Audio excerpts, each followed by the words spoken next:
Halo Sobat Darul Hilmi, balik lagi dengan podcast audio Darul Hilmi. Kali ini kita akan membahas tentang menjaga kesehatan hati dengan nutrisi yang tepat.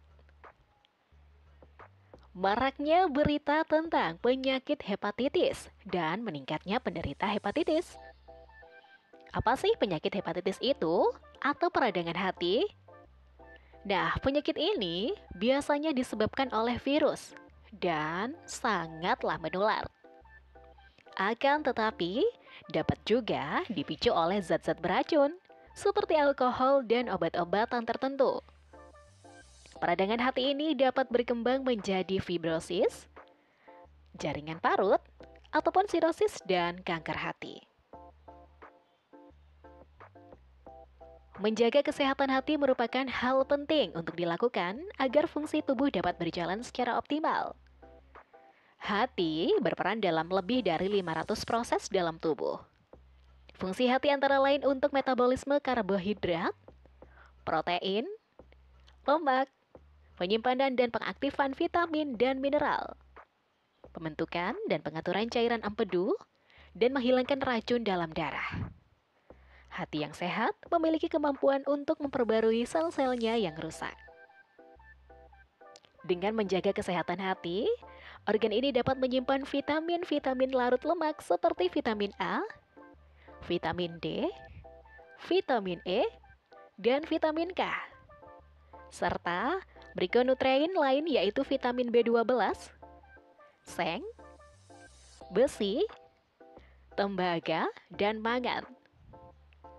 Hati membentuk protein yang berguna untuk pengangkutan vitamin A, besi, seng, dan tembaga dalam darah.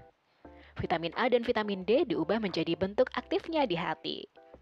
Sel-sel hati mengurai racun seperti amonia, obat, alkohol, polutan, pestisida, herbisida, dan racun lain dalam tubuh yang kemudian dibuang melalui ginjal.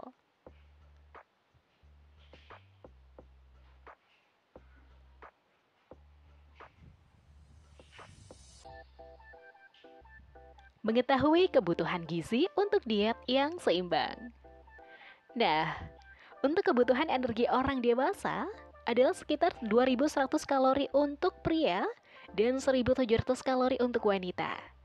Kebutuhan energi tergantung pada jenis kelamin, tinggi badan, berat badan, dan umur. Kebutuhan karbohidrat harian berkisar antara 250 gram hingga 350 gram, protein 50 gram hingga 70 gram, dan lemak 40 gram hingga 60 gram. Gizi seimbang adalah susunan pangan sehari-hari yang mengandung jenis dan jumlah zat gizi yang sesuai dengan kebutuhan tubuh. Dengan memperhatikan prinsip keanekaragaman pangan, bahan baku pangan, aktivitas fisik, perilaku hidup bersih, dan memantau berat badan secara teratur dalam rangka mempertahankan berat badan normal untuk mencegah masalah gizi.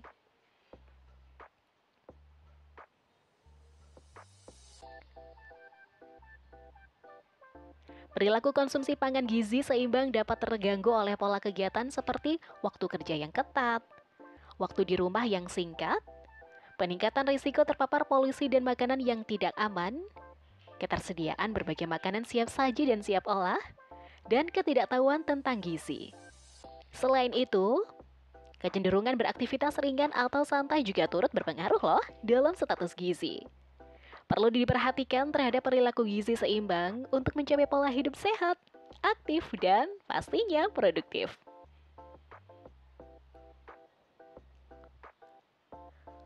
Untuk mencegah dan membantu memperbaiki kerusakan sel-sel hati yang telah terjadi, tubuh memerlukan berbagai senyawa antioksidan. Antioksidan terdapat di dalam makanan, terutama dalam buah dan sayur. Vitamin E yang berperan sebagai antioksidan, antara lain vitamin A, vitamin C, dan vitamin E, serta mineral yang berperan sebagai antioksidan antara lain selenium, tambang, seng, mangan, dan besi. Badan Kesehatan Dunia secara umum menganjurkan konsumsi sayuran dan buah-buahan untuk hidup sehat sejumlah 400 gram per orang per hari. yang terdiri dari 250 gram sayur, setara dengan 2,5 porsi atau 2,5 gelas sayur setelah dimasak dan ditiriskan. Dan 150 gram buah, setara dengan 3 buah pisang ambon ukuran sedang atau 1,5 potong pepaya ukuran sedang atau 3 buah jeruk ukuran sedang.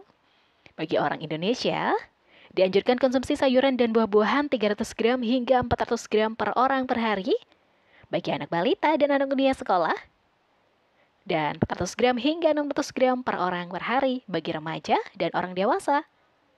Dan sekitar 2/3 dari jumlah anjuran konsumsi sayuran dan buah-buahan tersebut adalah porsi sayur.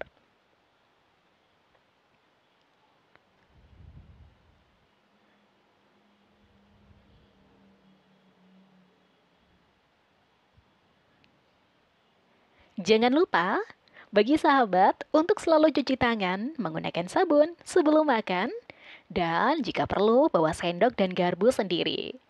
Antiseptik alkohol atau hand sanitizer tidak efektif, artinya tidak efektif ya untuk membunuh virus hepatitis. Jangan lupa jaga kebersihan lingkungan juga dan memiliki kantin yang bersih juga sehat. Jangan sembarangan membeli makanan. Kantin di rumah pastinya lebih sehat kan? Semoga kita semua sehat dan bahagia selalu. Dan jangan lupa, bagi teman-teman yang belum subscribe atau mengikuti audio podcast dari Darul Hilmi, silakan subscribe ya.